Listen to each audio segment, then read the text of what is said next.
Hey everybody, welcome to another training camp preview. Matthew Collar here at TCO Performance Center. Vikings training camp is almost upon us, and we've been going through every single position leading up to camp, and now we need to focus on the defensive line.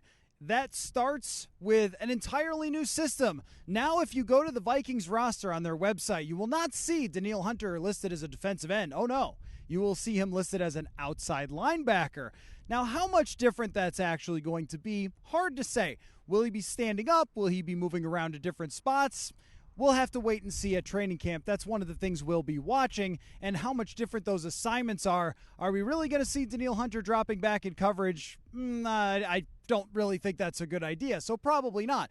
But it is a different system that Danielle Hunter has to adjust to. And now, instead of having his longtime buddy on the other side, Everson Griffin, it will be Za'Darius Smith, who has come here from the Green Bay Packers. Now, Za'Darius Smith, the biggest storyline with him is several years ago, he's one of the best players at his position in the entire NFL, but last year he has to miss the entire season with back surgery. Now, he did come back from that back surgery to play in the playoff game, but he went to sign with Baltimore and then mysteriously did not sign with Baltimore, and now he's here on a very, very reasonable contract. That all points to what is Za'Darius Smith's health situation on a day-to-day basis. Now, this team is expected to give more rest to their veteran players, but we'll be watching how much is Za'Darius Smith doing? How many reps is he taking? Is he practicing every day? Is he ending up needing to take days off because of his physical status? If Za'Darius Smith is the same version as 2 or 3 years ago,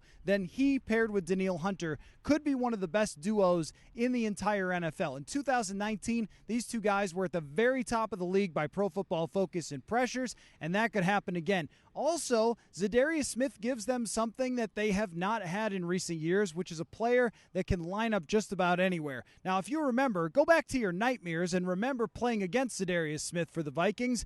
He lines up over the tackle, over the guard, lines up at linebacker, and rushes from there. He has a great versatility to his game. How much will Ed Donatel, the new defensive coordinator, utilize that? My guess is quite a bit, and we'll be looking for hints of how he'll be used throughout training camp. Now, the interior of the defensive line has undergone another change, which is they've added Janarius Phillips from the Buffalo Bills. They signed him this offseason to be paired with Tomlinson. So even though it is a 3-4, they are likely to be playing a lot of nickel and a lot of four-down linemen. And those two guys in the middle, how do they fit together? What is their chemistry like? Both are known as run stuffers, which means that there's another guy we'll be watching fairly closely.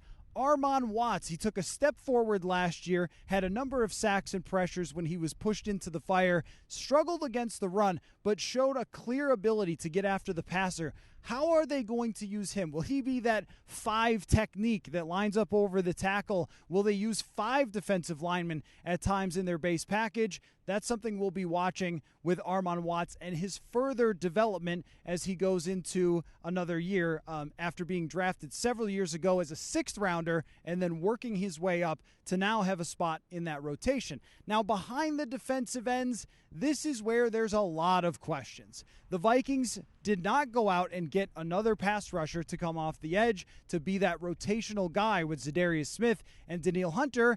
That leaves it up to the recent draft picks. DJ Wonnum last year picked up a number of sacks, but when you look at his pressure rate, it did not suggest that that would consistently sustain from year to year. It looked more like cleanup sacks for DJ Wonnum, but sacks are not hard to come by. Is he going to have the opportunity to be the next man up behind Za'Darius Smith, behind Danielle Hunter? And then there's 2 other guys that we barely saw last year or at all. Janarius Robinson was a 4th-round draft pick who was injured in training camp, did not play, but he is the freakish, super tall, crazy wingspan, great athleticism guy that they have tried to develop or did try to develop under the Spielman era. And then Patrick Jones, who already received some praise from Mike Smith, the outside linebackers coach. Yes, they have an outside linebackers coach, but he praised the get-off, meaning the quickness when the snap happens, of Patrick Jones. Now, he was a 3rd-round draft pick out of Pitt. He'll get an opportunity as well. So that rotation of players is going to be kind of battling those 3 guys. Who's going to be that next man up behind the 2 superstars? And if one of the superstars should get hurt, who is the one that will be relied upon? In previous years, they've struggled when they've lost Daniil Hunter in both 2020 and 2021. Last season, they had to move Sheldon Richardson out to defensive end because they had so little after Everson Griffin was gone. Will that be the case again this year that we'll be talking about, well, if the starters get hurt, then they're in trouble? Or will we be saying, hey, this guy at training camp has made a lot of noise? That's what we'll be watching for, and we will be here every day to do it at TCO Performance Center. Go to purpleinsider.com. You can read written work from there, sign up for the newsletter, and the Purple Insider podcast, which we do every single day. So we will catch you at camp, friends.